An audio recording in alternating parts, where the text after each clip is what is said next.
Welcome, everybody, to Mind Shifters Radio, and today is Monday, April the 13th, 2026. Welcome, Michael, and Terry, and Donald, and Susan. Cammy was there, she disappeared. Welcome, Michael. Well, we'll hold the space sequence back and welcome everybody. Delighted you're here and looking forward to seeing what unfolds today. I want to start out with an acknowledgement and a thank you to Susan for her committed plowing through every thought conversation on Friday. As I did my breathwork Saturday morning, I got a major gift out of that conversation, Susan. So thank you for that.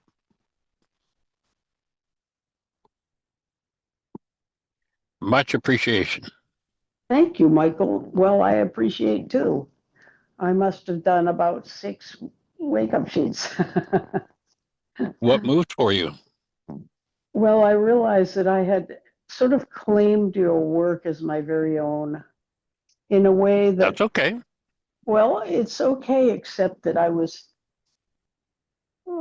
I don't know the exact word for it, but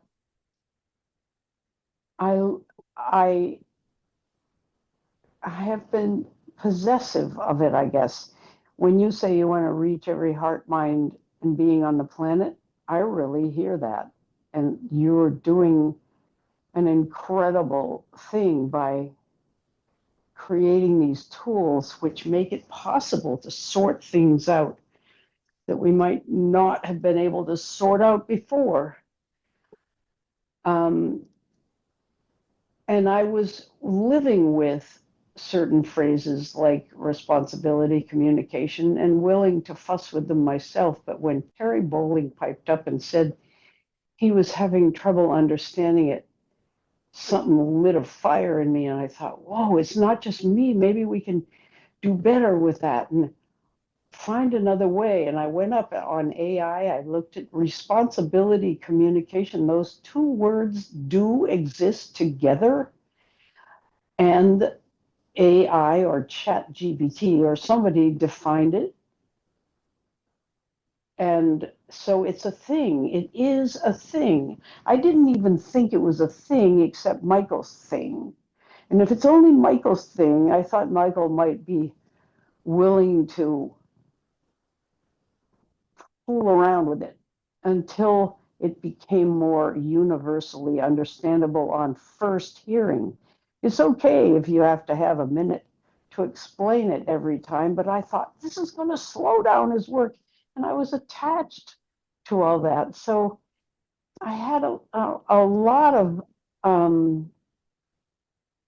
I realized this attachment is connected to so many other attachments, like the attachment to the fact that Costco, a place that I really like to shop at, and they seem to have their head in the right place for many issues, is still stocking water in plastic bottles, the whole from floor to ceiling. And it's the same kind of, I was feeling the same kind of, I've got to fix this. And then I realized I don't have to fix it. Not only that, I can't fix it. I can't fix things. And then I thought, leave Michael alone. Let him do what he does. He's doing a lot of good. If he doesn't reach every heart, mind, and being on the planet, somebody else will get to them. And so I just was able to let go a lot of stuff. That's an awful lot of talking. How about you? What happened with you?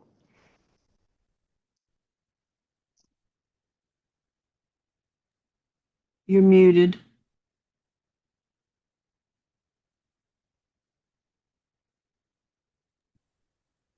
Michael, if you're talking, you're muted. I wasn't talking. I was getting back to my mute button. I'm not telling you. Oh. No, I'm just kidding. I'm just kidding. I have to let you not tell me. But as, no, you can keep asking. That works too. But as you were speaking, what came to me was a quote from, geez, I don't know, it was an old Greek play. I think Brutus is involved. And the answer is, The fault, dear Brutus, if I remember the quote correctly, the fault, dear Brutus, is not in the stars, it is in ourselves. Oh, yeah.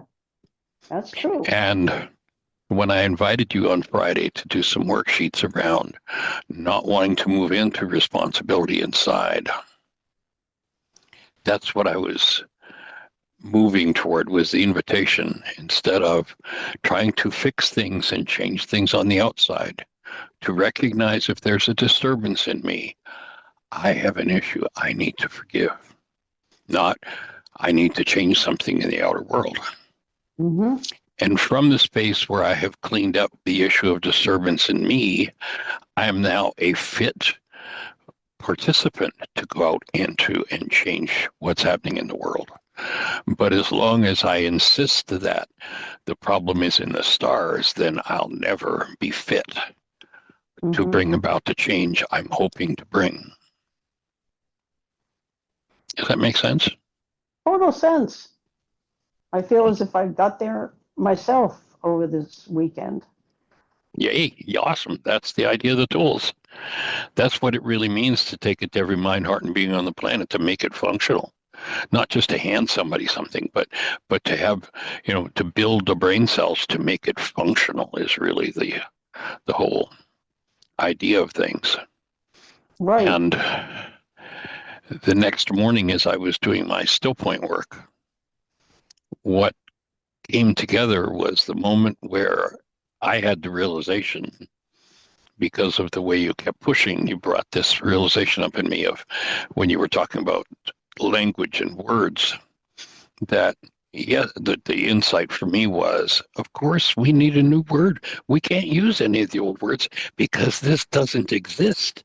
And if it doesn't exist, we can't possibly have a word for it. So yeah, we're going to need a new word. And what unfolded in me, what the breath taught me the next morning as I was reviewing all of that and breathing, is that this one piece of information, and you go back and hear Yeshua saying, don't judge by appearances. And what I hear him saying is, if you live by perception, then you're not there and you'll never get there. Mm-hmm. When he says the kingdom of heaven is within us, it's not outside of us. It doesn't matter how much. If we could vary everything in the world so that we would see it as perfect, then we would have just varied the imperfection in the world. That is a reflection of the imperfection in ourselves that we don't want to own. Mm-hmm. So what the breath showed me the next morning was that this particular tool in application is perhaps the single greatest indicator of, and maybe the biggest factor in all of history, of the evolution of mankind, or the lifting of mankind from a carbon-based, living in pictures painted in the inside of our eyeballs and projecting them outward, from that to being elevated to actual human beings, that when we naturally function from responsibility communication, when there's not even this one scintilla of a thought, look what you did to me, or look what's wrong with you, or look what I need to fix about that. When I have a disturbance, instead of, oh, look what Costco's doing, I need to fix Costco, to stop and go, oh, look at the disturbance I have that's being gifted to me, that's being brought up in me by this anomaly at Costco, or what I consider to be an anomaly. What a gift it is, because it's now showing me another piece. When I don't have even the slightest inclination toward anything that resembles that, but I automatically go, ooh, there's a niggle in here. There's something I need to deal with. And I'm going to move into responsibility communication, own it, and reach out to the world for support in healing it. That may be the single greatest indicator that we've crossed the mark to actually functioning as we were originally designed to function as human beings. And my take is, when through this vehicle called a body-mind unit, we bring our human beingness to the world, then we are the salve. And Terry and I have been talking, and he's got a question he was asking, but then we become the salve for every wound of humanity.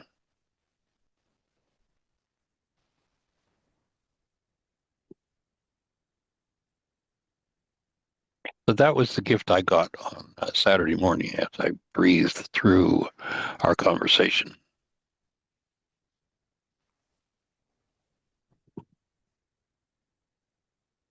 Well, I totally agree with you that responsibility communication is the absolute key. It's that shift back into ourselves to discern where we're off if we're upset about something, because it's off in us. I agree with that. So look at the language. If we're upset about something, that's projection language. That's what there's resistance about. There's that projection thought. My offering is nobody listening has ever been upset about anything. However, if we have an upset in us, there will be a whole parade of things that go past us. Oh, I'm upset about that. Oh, I'm really upset about that. No, I've never been upset about anything. There's simply an upset in me. When I can short circuit that, I've moved from the fake non-being self that Yeshua had to die into the true state of being. Here's something of mine. Here's something of mine. There's no conversation about the outer world.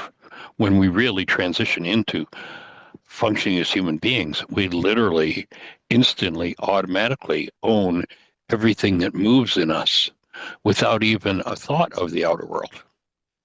And yes, when the outer world comes along, and it is going to, if we have a disturbance in us, it is going to come along because the universe has been so designed, my take is, by the creator to hone in resonance-wise and kick us right square in the limitation whenever we've got one. The transition happens when we stop even having a thought about it being anything to do with the outer world. When we give up the resistance to ownership of it. And we just fully embrace, here's what's moving in me now. Here's what's moving in me now. Here's what's moving in me now.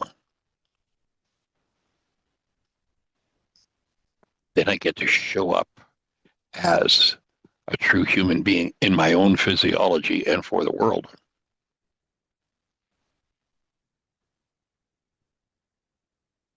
So my offering is water bottles, Costco, nothing to do with your upset.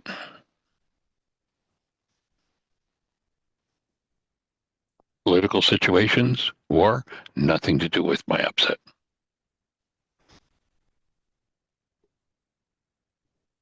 Disturbance in relationship, nothing to do with my partner.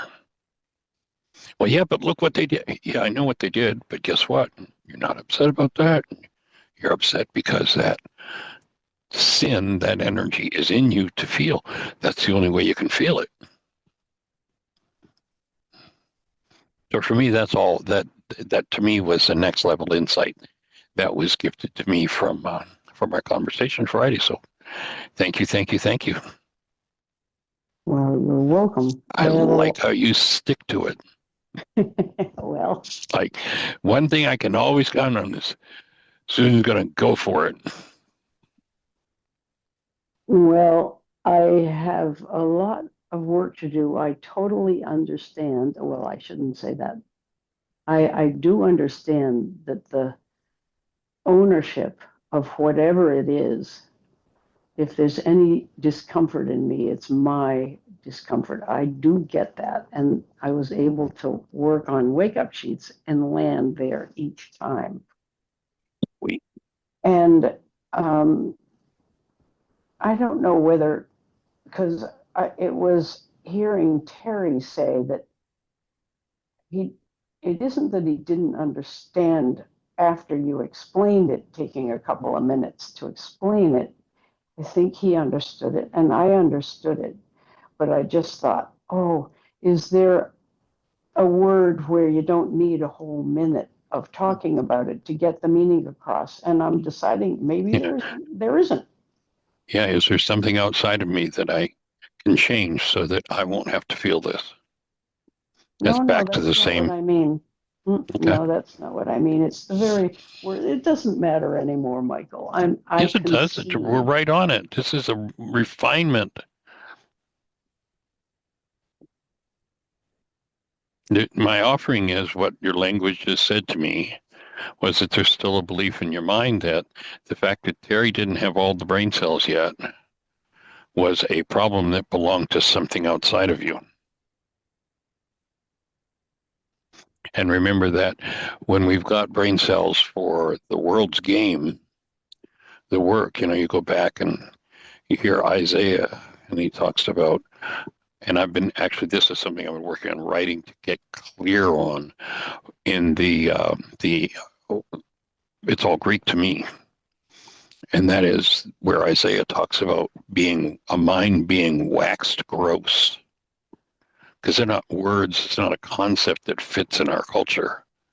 And I've been working on writing it in a way because, he says that in the old, thousands of years ago, and then it comes forward again. And it's brought up by Yeshua, being waxed gross. It's important to understand what that means. And if my mind serves up to me one iota of a reason to think that the problem's out there, then I'm living in a mind wax gross, and that's my next piece of work. And until I can own that, I can't heal that. I can't live where I want to live. The ego says, "What you see, we got this benefit. We can say it's about that, and then we don't have to deal with it." Right? And what the ego's saying is, I don't want to deal with my disease. I don't want to deal with my suffering. I don't want to deal with my upset. I just want it to go away and pretend it's not there. And the opposite is what we need is, I want to deal with my suffering. I want to deal with whatever's out of line in me, because it's only when I deal with it that I get to step back into what I was designed for. And that literally is to live in the community of connectedness and love. And it's that little niggle in the ego that breaks community.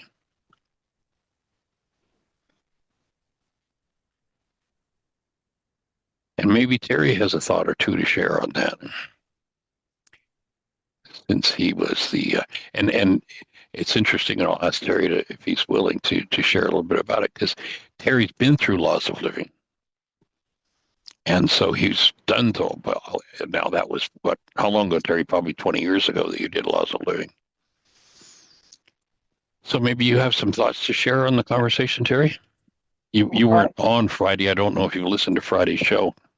No, I couldn't get on Friday. Yeah. So I've actually been through lost living twice, and once was a deep immersion, I call it, out at Heartland for that 16-day, I believe it was. You were doing the Right. 16 days, and that was unbelievable, phenomenal. And then the changes that occurred and all, and it's still what come to mind was the demonstration. I love that demonstration that you used to do with the pitcher of water. But if you drop Right. the And the paints. red in it, and then you start filling that pitcher flush, eventually keep pouring and pouring and pouring, and the red gets diluted. See, that's more of an example of what was happening with me. When we were Right. going through that, was like, oh yeah, it was all the dross or the sediments were being flushed up, and so it's not that I understand it once, but there was 10. I got one understanding against 1,000 misunderstandings, so I've got to put 10,001 understandings into my structure to flush out the 10,000 errors, so to speak. Good way to say it. Yeah. Yeah, so there's so much of that carbon-based memory that's locked into my cells of the old stuff that's why this work is so hard, because to me is that, oh, I'm overcoming everything, every piece of data that's ever been stored in contradiction to what I'm hearing. I have the new information, but it's not at a level that it is the thing that vibrates first. And if I'm not continuously going forward, it's like David Hayes used to say, T, there's no treading water. You're either going forwards or you're going backwards. You're either swimming or you're not. So Right. Right. yeah, and so if I'm not moving forward, if I step away from consciously efforting to clean up what I've got, then inertia or whatever you want to call it, it comes back into play, and the world lays back in, and I reabsorb it and absorb more and more. So the efforting is required at a constant level to really to achieve a level of dominance by the thoughts that I'm striving for. Does that make sense? Right. Yeah. Heading for truth. Yeah. And Yeah. for those that are listening, maybe a little more complete picture of what Terry's talking about. And one of the things I do in that class is I have a large clear container of clean water. And I hold the container up in front of my face and I look around the room and I say, everybody can see me, right? And I can see everybody, right? Yep. Yep. Clear as a bell. And then I'll take some water paints and I'll get the brush wet, put it in the red paint, and put a little bit of red paint in it, put a little bit of black paint in it, a little bit of blue and a little bit of red and a little bit of, so then after adding a few colors, I hold it up and I look and I go, oh, I can see, yeah, I see all you people. You're pretty pink there. Yeah, so something's changed about you. And of course, I'm looking through this water that has a pink tint to it.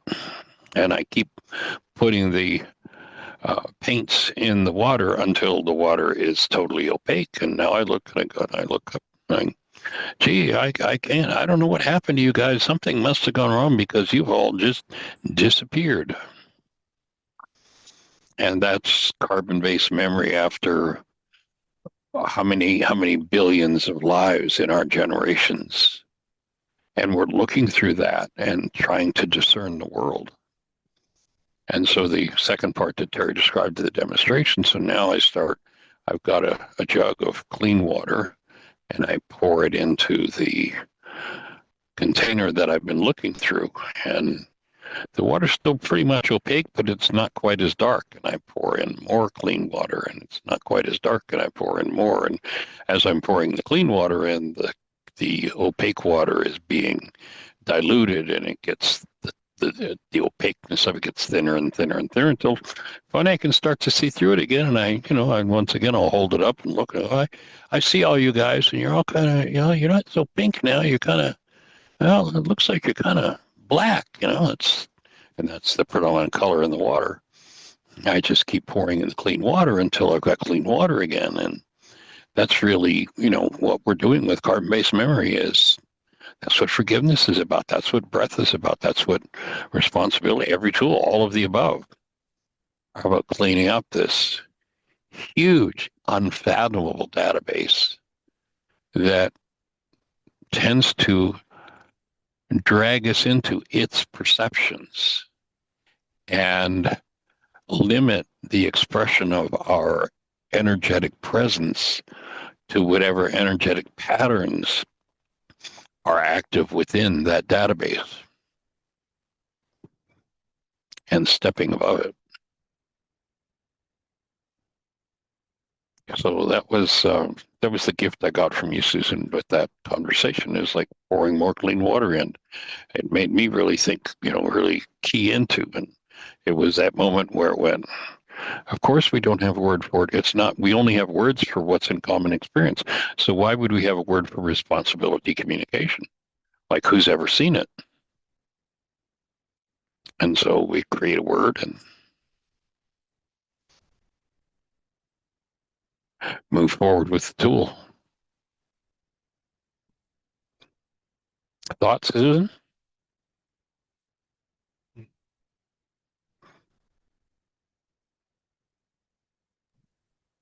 Oh, we definitely have to use the tool.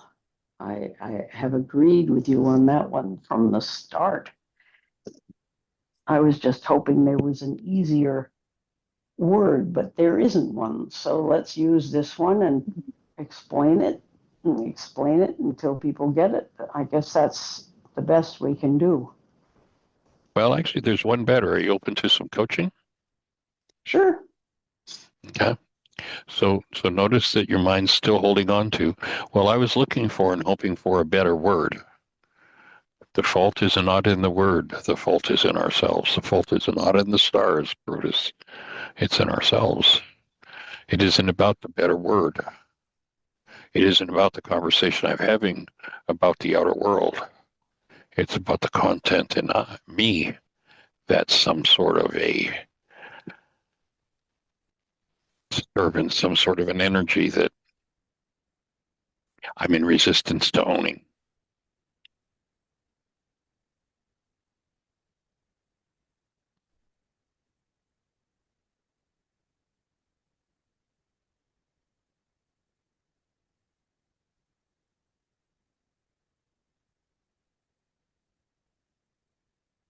Making sense? Well, I'll have to really think about that because the concept has always been terrific. I love it. But I kept having to ask, could you explain the words? And then you explained them and I agreed with them. And I just wish there were a way that those words could be, the concept could be conveyed more easily with more common language or more readily accessible language. So you're going to get back and you're going to tell me that I'm in resistance, and maybe I am. I don't. Nah, that's what I'll say. Yes.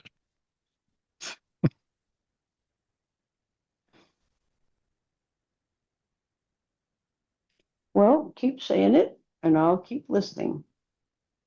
And I'll keep breathing with you too, and appreciating your conversations. Yeah, Susan, Yeah. I have to chuckle myself because I'm watching myself when I'm listening to you. I'm listening to myself, and it's like, okay, yeah, I know exactly what you're talking about.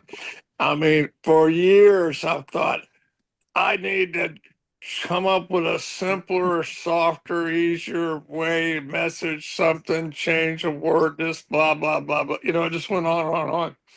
And and now I'm hearing the explanation back from Michael again of what I've really been doing. You know, it's still the smoke and mirrors, but the important and essential piece is that you and I keep coming back. You know what I mean? Yeah. Well, I feel as if, I mean, it's funny. I'm running two parallel lives now. I knock on wood, I almost hesitate to say this. I've never been more joyful. I've never loved my life more. I'm Mm, old and life is that's so awesome. good. Why?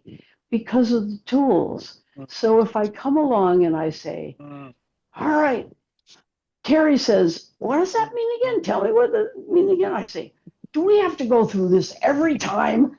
Michael Yeah. says, responsibility communication. We go through, it's like what I do with Ruka de Kucha or Kuba and Rachma. I sit there and I adjust from my English speaking New England Yankee, whatever my past has been. I stick them in there and they go through the wringer washer and I come up with something that functions, I hope, the same because the evidence is life has never been better. But on the other hand, so I go back in there and I put up my dukes again because I don't want it to be such a struggle each time. And Michael's going to say I'm in resistance and I'm all this That's and that. Shut that's up, the Michael. worksheet you No need more to do. saying. That's the worksheet you need to do. Right there, you just said it. And and the true conversation would be, and the question would be, what do we need to hear? What do I need to hear? What does a new person? There is no word in the English language that has ever been formulated to represent what we're talking about with responsibility communication. Gotcha. I And get it. and therefore each person who comes to it is going to have to build the brain cells anew for it. There's no magic word that we can come up with that we can just plug into somebody's brain and they're going to go, oh, okay, I've got it. Each person is going to have to build the brain cells because what each of us has is a past that's used to interpreting everything. And that past says, and I want an instant fix right now. Don't make me work for it. Don't make me look. Don't make me deal with anything. And so the question then, my offering the question would become, oh, okay, so what brain cells do we need to build to get to the next piece of the puzzle? Rather than, well, what if I could just change something out there and then I wouldn't have to change what's in here? It's the changing what's in here that there's resistance to, is my offering, Susan. You know, you said it when you said there is no other word. We're stuck with that word. I can say, okay, good enough. I just figured maybe we didn't need to be stuck with it, but we're stuck with it. And I understand what it But we're means. not stuck with it. We're blessed with it. It's like, oh, I have something, and now I have the brain cells to match what that something is. How cool is that? And we could call it anything. We could call it spitting communication. Doesn't matter. The idea is that, can I remember that words are symbols of symbols? The mind Mhm. looks at something and it paints its own picture. That's a symbol of what's the actuality is in the creator's world. Then Yeah. we want to put a word to it, and that's a symbol of a symbol, twice removed from the actuality. What I hear you saying is, I want a symbol that takes me to the actuality now, instantly. I don't want to have to do the in between. And my offering is, it's not going to happen. Well, this brings to mind a story. Well, When my tell us a mother, story. when my mother came to live with us for the last 3 years of her life, Mm. every day, she felt so badly that she was imposing on us. She was making us work to keep her dressed, fed, bathed. And she would go through this litany every day of, oh, poor Susan, how hard you're working. I say, Ma, I don't want to hear that anymore. You know what you have to do? I want you to say red, red, red, RED, or green. Pick a color. And when you're feeling all those feelings, all you have to do is say green, and I'll get it. And I'll counter you with red, which is my litany back with, Mom, I love doing this. You're my mother. I'm happy. I'm working from home. It fits perfectly. And so the next day I got up and she started in and she said, oh, I shouldn't say that. I'm going to say green, green, green. And I said, red, red, red.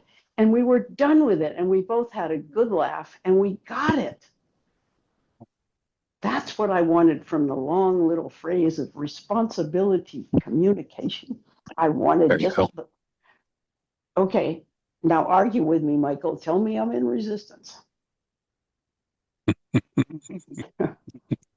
Well, what I just heard you explain is that this resistance is genetic. Yeah, maybe. So there's a new level to move through. And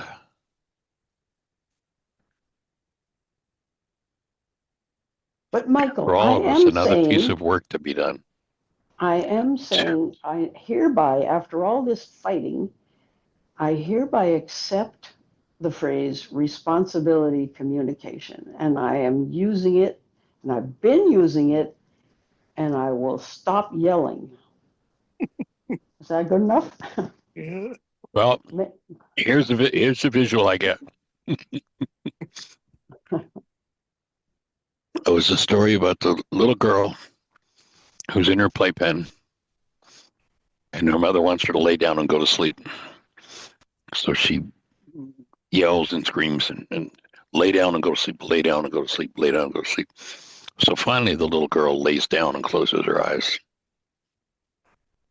And as her mother's walking out of the room, she chipes or snipes at her mom.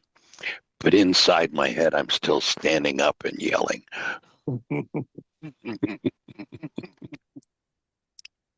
Well, that may be. That could be. Just one more little piece of work there.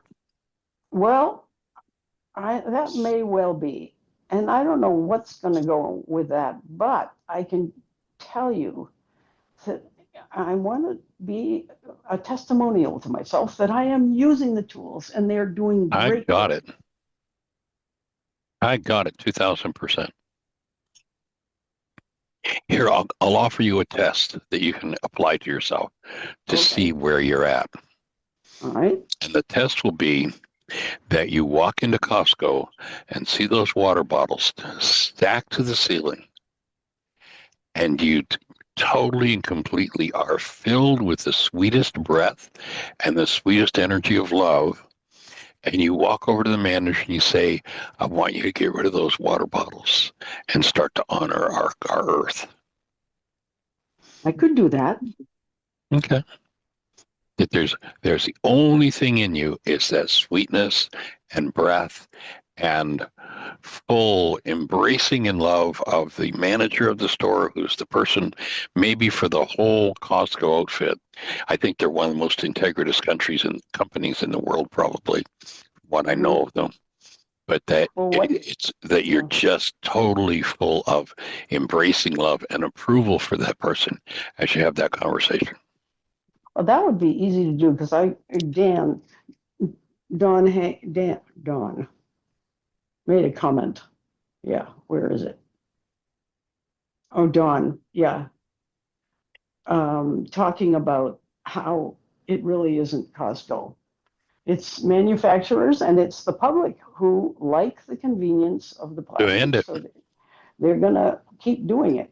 And so I could very sympathetically go to the manager of Costco and say, how about this? And I know it's really hard for you. I mean, you're not doing this on purpose. I feel very friendly toward him, but I could do that. Cool. Anyway, yeah, I'll give you a report. Awesome.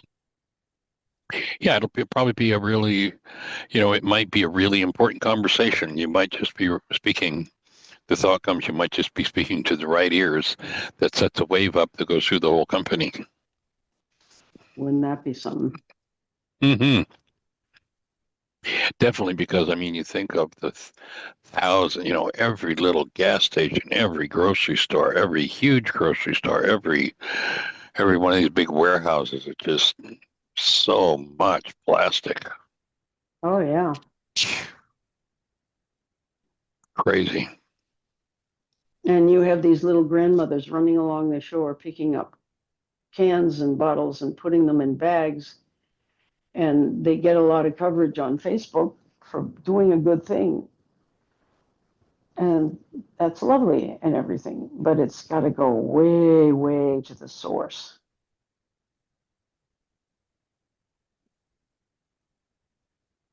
Well, joining you in holding the space that we really start to honor the earth.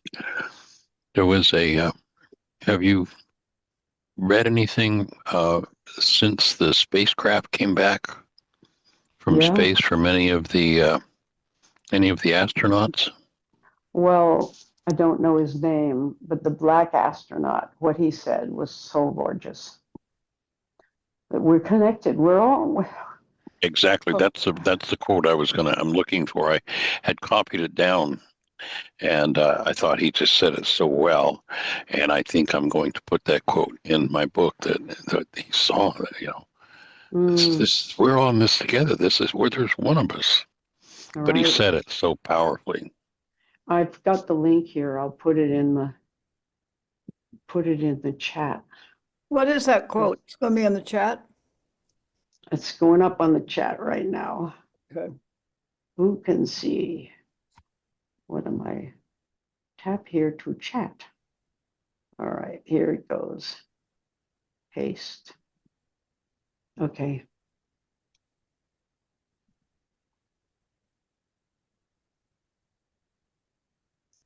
Did you get it? Thank you, Dawn. Call the corporate office. Okay. I could do that.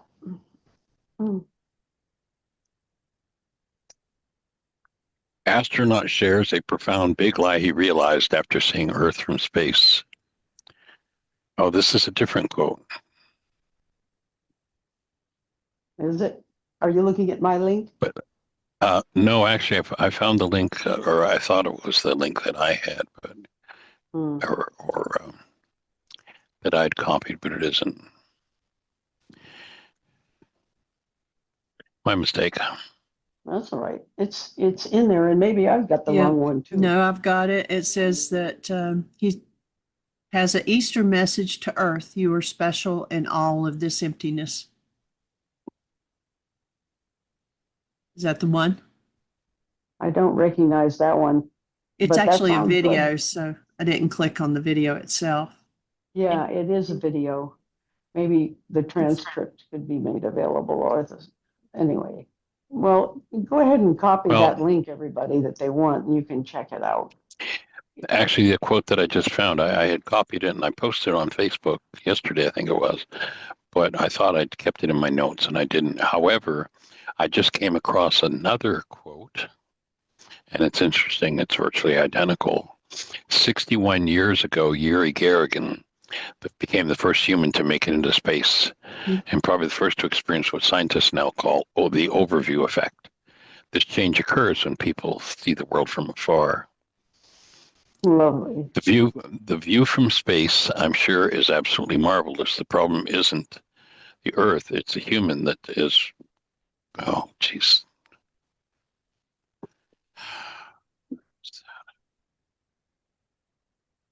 I've only got part of it here. Oh well.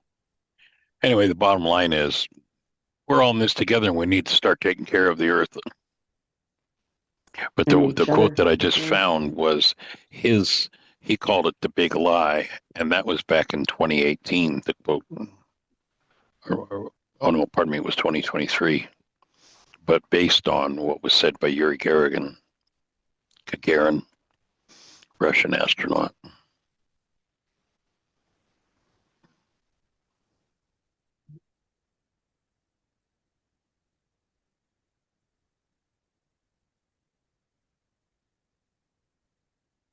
Well, anyway,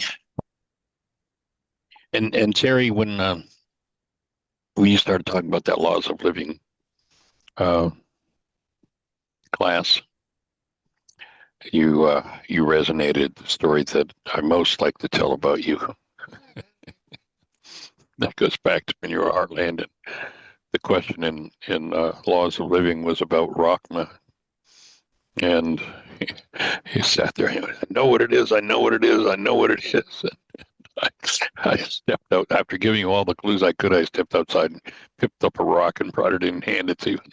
I still remember the look on your face when your eyes when I handed you the rock and you went, oh yeah, rock. It's like the sweet memory of just the look on your face when I handed you that. It was like, of course, rock. God, that's 20 years ago. Yeah, and that directly connects to that.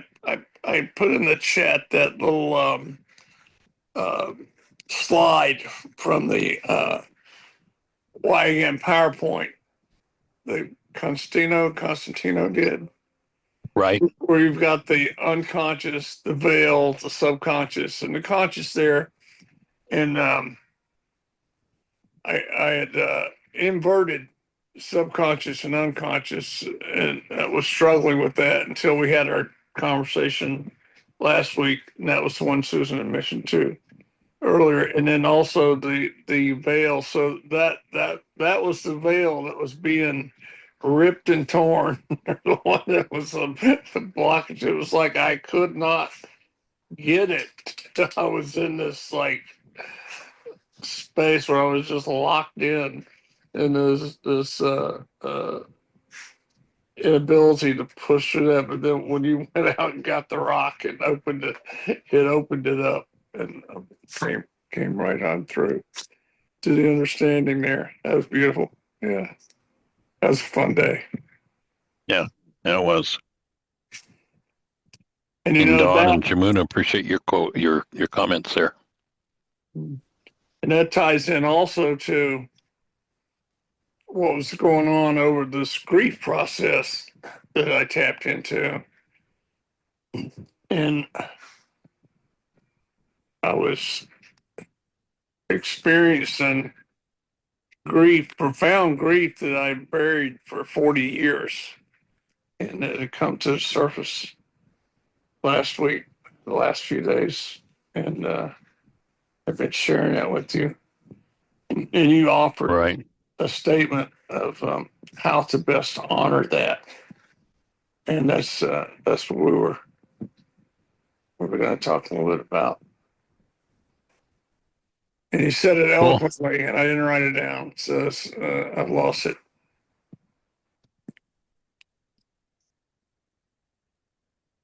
So do you want to just go ahead with what the whole question was about, the whole conversation?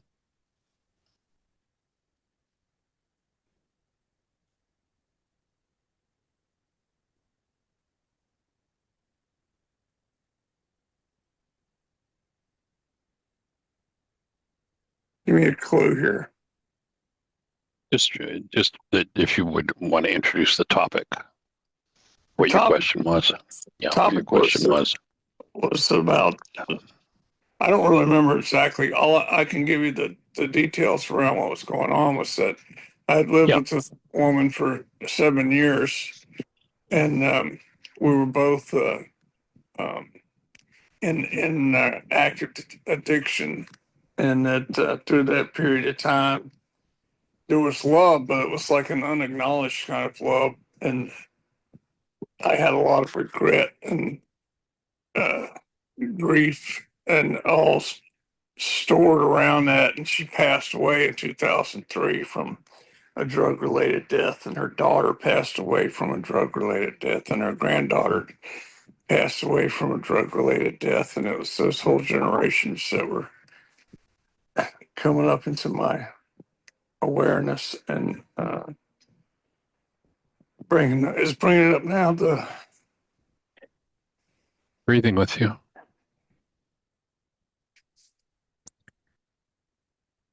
Well, first of all, my offering, Yeah, Terry, is that part of, I think, the loss and the grief that you're experiencing with that is the fact that you were not, as we talked about that day when we were processing it, that you're not fully present as love in the circumstance, in the situation. And my sense is that some of that grief that you're experiencing is your having not been there that's right. for the relationship, and regretting and realizing what it really meant that you just weren't in a space to get at that time. Nobody's home. Nobody. So we were making our best efforts, and they fell way short.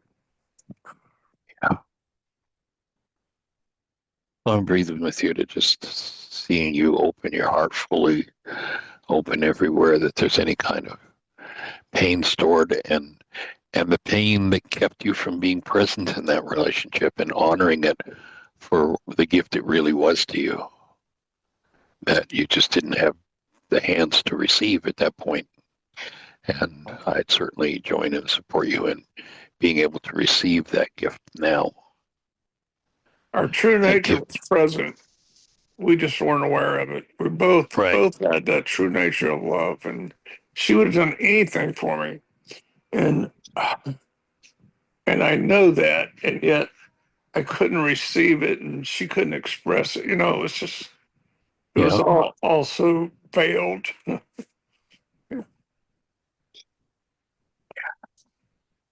Hear you.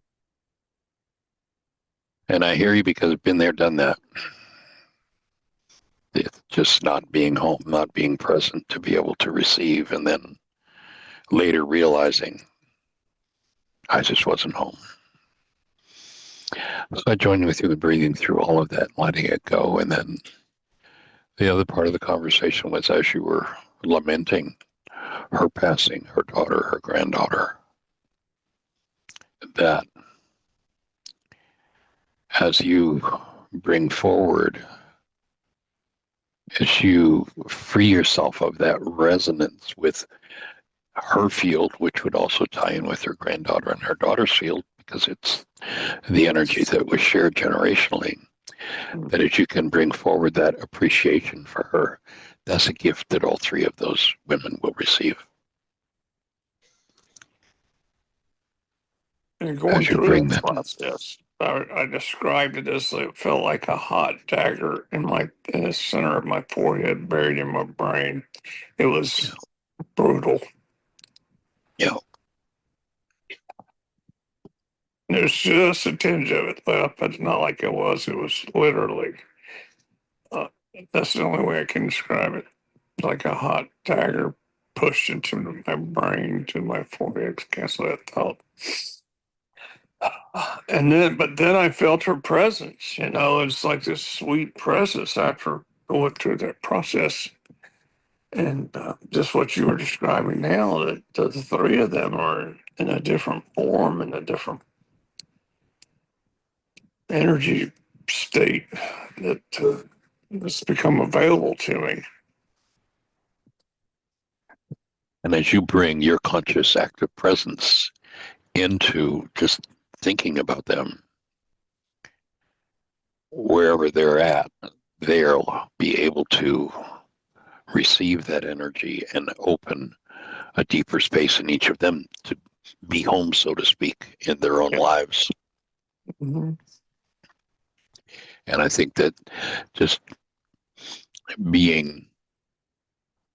handling every bit of pain, every bit of grief, every bit of loss, every bit of fear, rage around death, and being able to be just fully present as active love is the greatest gift we can give to someone who has passed, and the greatest gift we can give to those who are in the experience of that loss.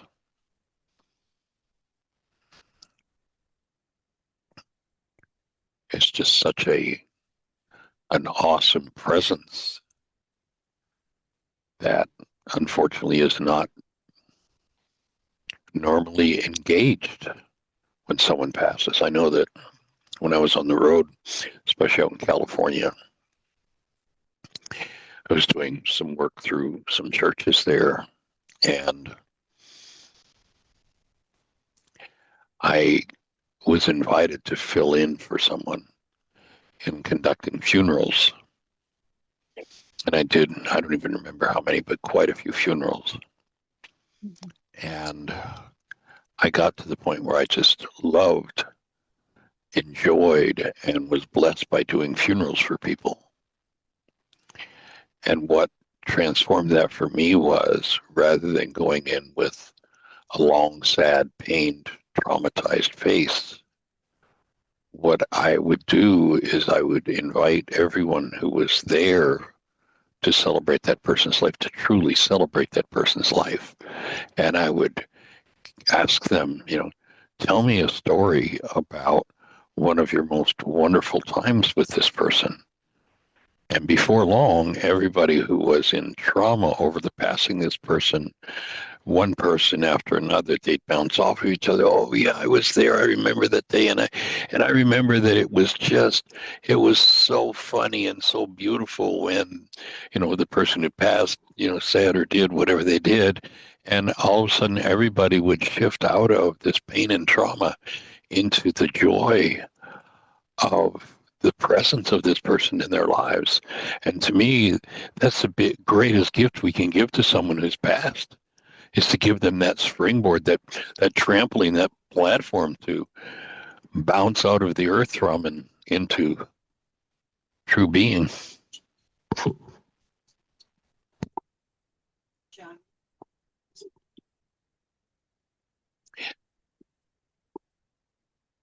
Miss Joan, young lady, how are you?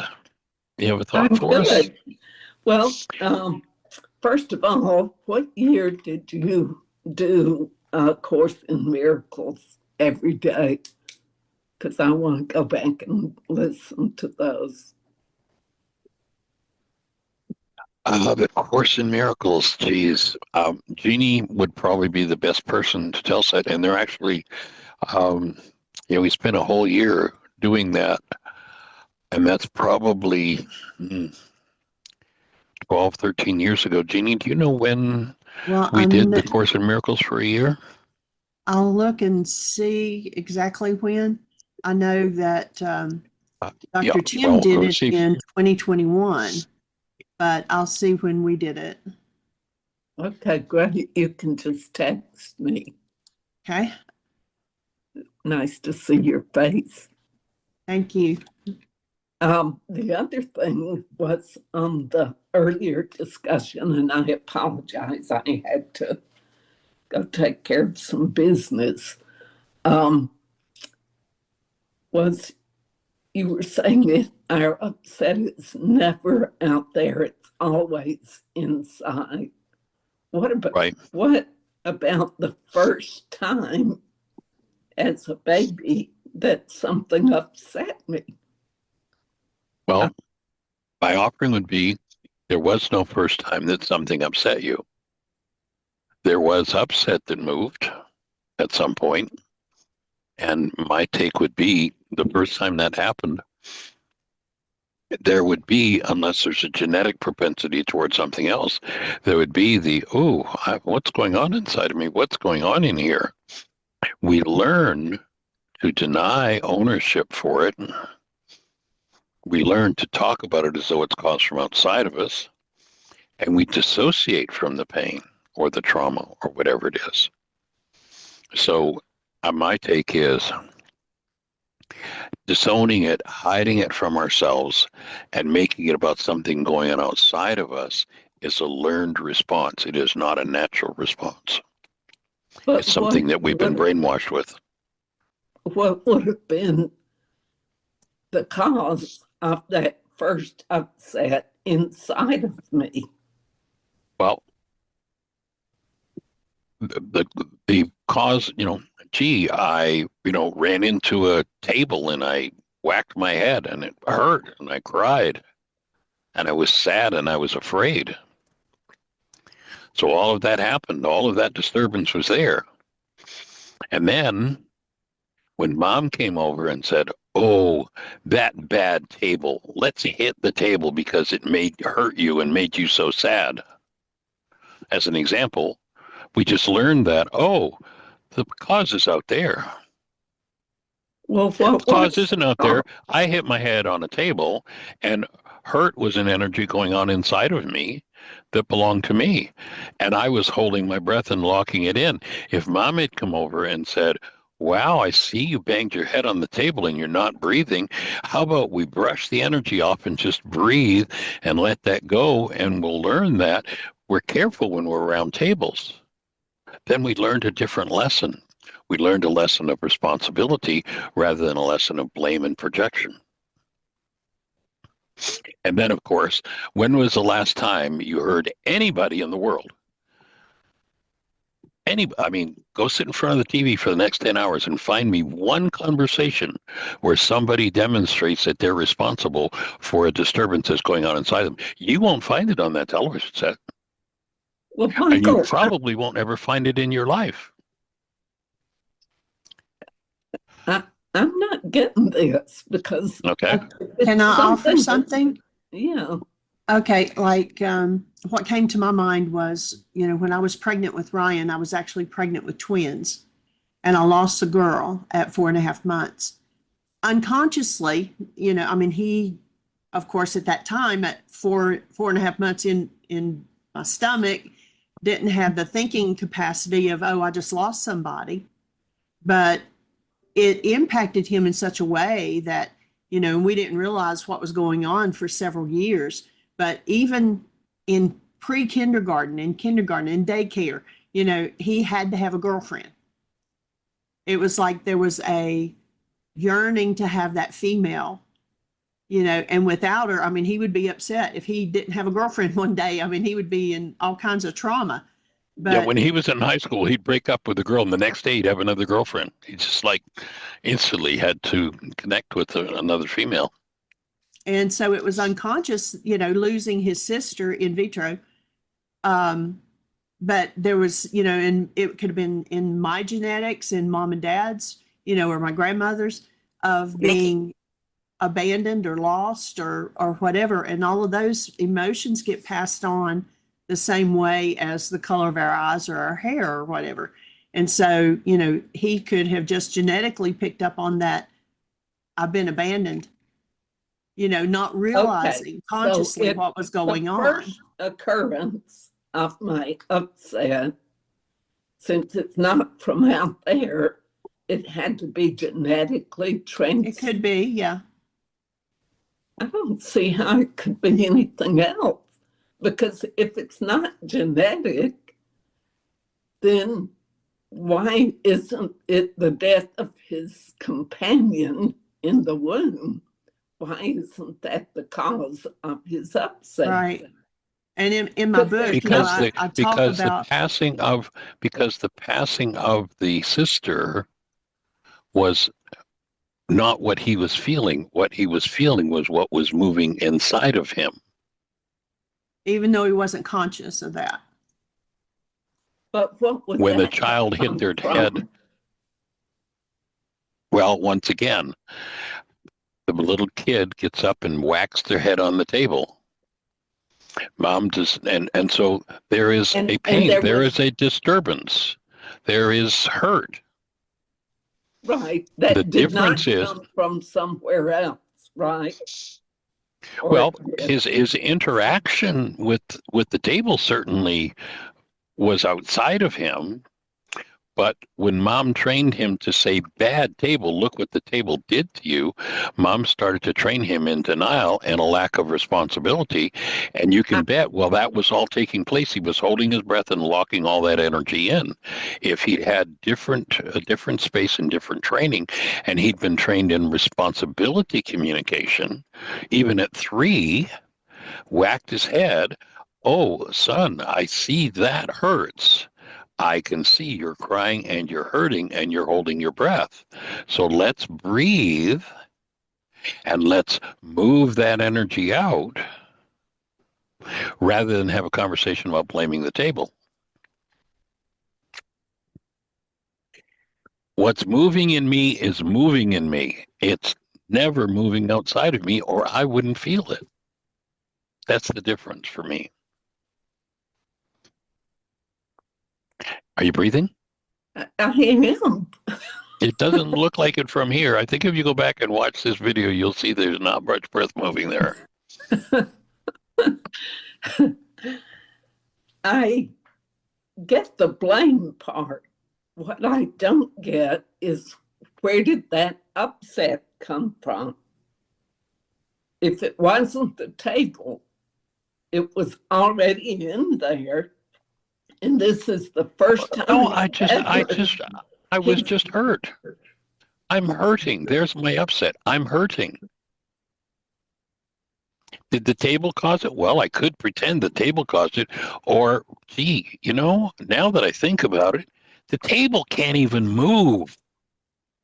I got up and hit my head on the table, and I hurt. That's about me. That's not about the table.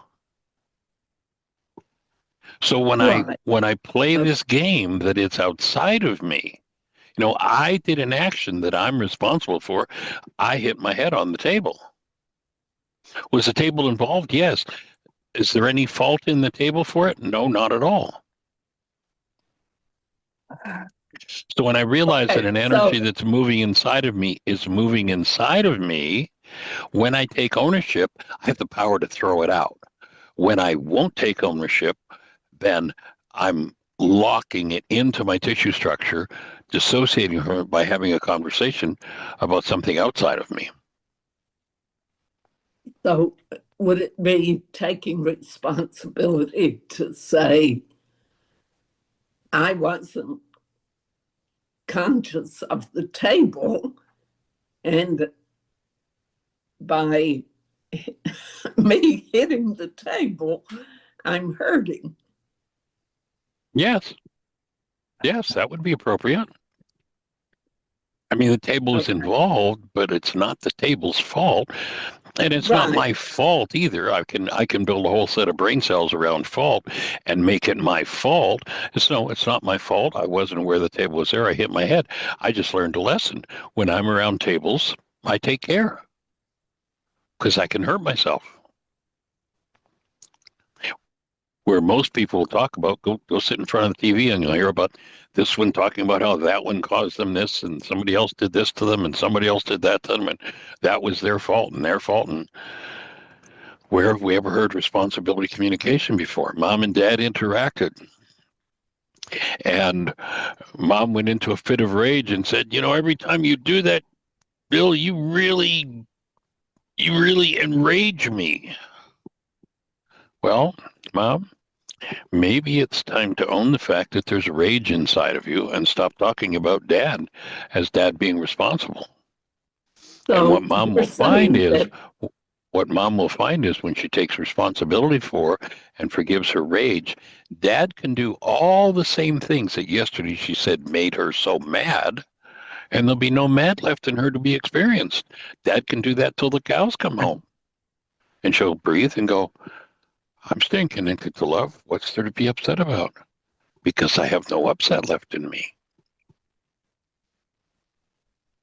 I can still say, Dad, I don't like it when you do that. Maybe dad's behavior was off base.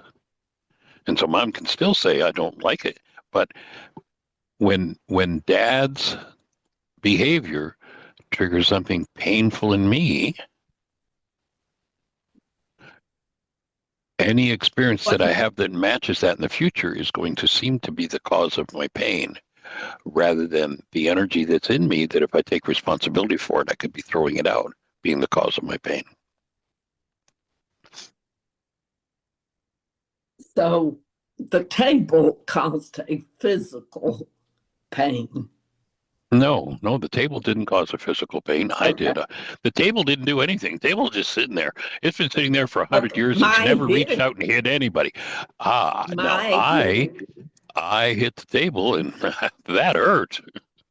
But the table, the table's been sitting there for 100 years. Nobody said, you really hurt me, table, until I came along and and I'm using this example because our grandson is 18, 19 months now, and he likes to get under the table, and he's learned that when he's coming back out, he bends down really deeply so his head is clear of the table. That's why I'm using that example.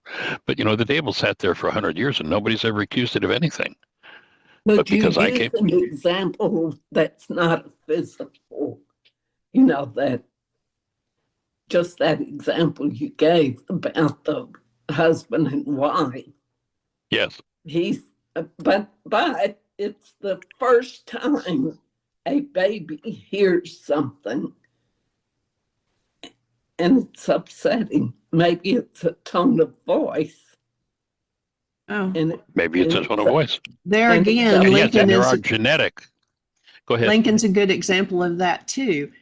Even when he was just like, I don't know, 3 or 4 months old or whatever. If something startles him, I mean, even like Michael walking up the steps and he'll be playing and all of a sudden he jumps into this, like terrified. I mean, his whole body's trembling. Yeah. He goes into instant sympathetic dominance at any loud noise. This is something we've been working with him on.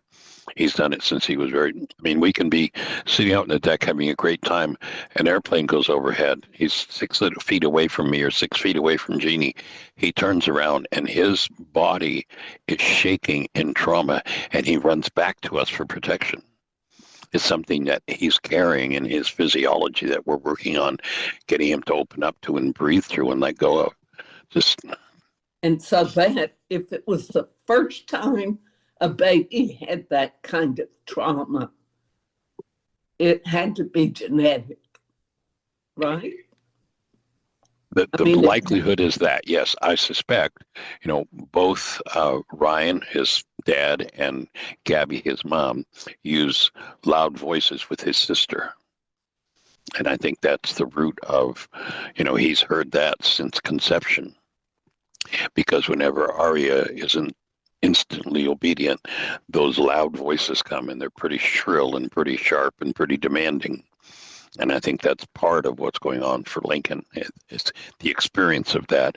And then, and if we go back, Ryan had a dad who, that was his mode of operation. We were at Ryan's, this is probably 2 years ago now, and they were telling us that they had, he and his wife have a division of labor in the house. He does the dishes and she does the laundry. And we got in that topic one day, like, why do you do it that way?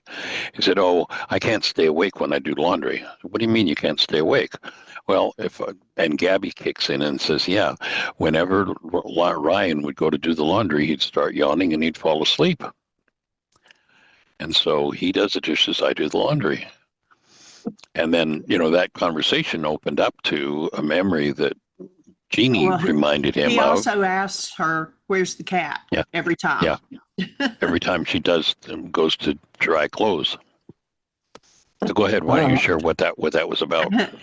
And so it clicked, and I said, that comes from when you were about 3 or 4 and you were staying at this daycare. And the lady had kids that she kept. It wasn't an official daycare. She kept kids at her house. And one day she was doing laundry, and when she went to get the towels out of the dryer, she didn't know the cat had gotten in the dryer, and so it was dead. And all of the kids were traumatized over it. And he goes, I don't even remember that. And so we processed it. And then after that, he could do laundry after he processed it. But he didn't even remember that event happening. And I said, yeah, all of you were just terrified. So it impacted him 30 years later.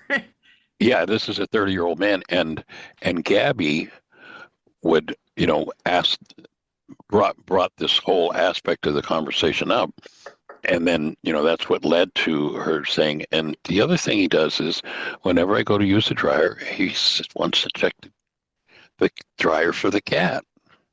They've got a cat. And Ryan's response was, well, doesn't everybody do that? Doesn't everybody check the dryer for the cat before they use it? That was just like natural for him. And this goes back to something that happened to a daycare at 3. So, yeah. Suffice to say, if I'm feeling it, it's mine and it's happening inside of me. I'm only going to have full access to it when I can own and take responsibility in thought, word, action, appearance for that energy that's moving inside of me. If I use the slightest energetic dynamic of it's coming from outside of me, it's caused by something outside of me, then the way the mind works, and this is our definition of denial. Whenever I think or speak as though something outside of me is the cause of what's moving inside of me, I instantly dissociate, literally cut myself off from, like, this is no longer mine. I have no ownership and no access to it whatsoever of the cause. And now my mind is able to create a whole hallucination of, well, everybody's always criticizing me and making me so angry, and they hurt me so much, and it's all their fault. Well, that whole conversation means that the pain that I hold around that, I have to dissociate from and hide from myself. And my mind hallucinates this whole world that doesn't exist anywhere except between my ears. And I'm the one who gives it the meaning that somebody else is responsible. And the solution comes with forgiveness, of course, and responsibility communication, when I can go inside, when I can own it, and I can allow myself to finally access that part of my unconscious that perhaps I've hidden from myself all of my life. And, with Ryan in particular, with his sister, I mean, he was, I don't know, what was he, probably 25 when you had that conversation with him about Yeah. it was his sister. And he said, I've always known that it was my sister. I always knew. And it's not something that we talked about or anything, but he just had a knowing. So through And responsibility communication, we get to access every part of ourselves and end this whole game of unconscious mind. My take is it is unnatural for a human being to have an unconscious mind. It's time for us to get rid of it. And the only way you can do it is through responsibility and forgiveness. I'd like to read what Jamuna wrote. She said, Yeshua says in the chorus, how everything is a decision which then becomes a belief. We are co-creators with God and very powerful. Ego doesn't want us to take ownership and blames the outside. It's distraction to keep away from the healing inside with I'm not saying it right. Shekinah, the Holy Spirit, Yeshua too. All light is within you. Ego loves to look outside. Takes practice because we are so hypnotized by this dream, illusion, blame, shame, deny, distract.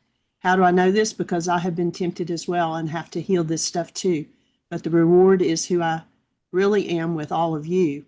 And then she said about you, Joan, wow, this sister has such a call for God, such beauty and light. Yeah, good work. Yeah, right on, Jamuna. And we're all in this together. Walking each other home. Walking each other home. Exactly. Yeah. Yeah. Sweet.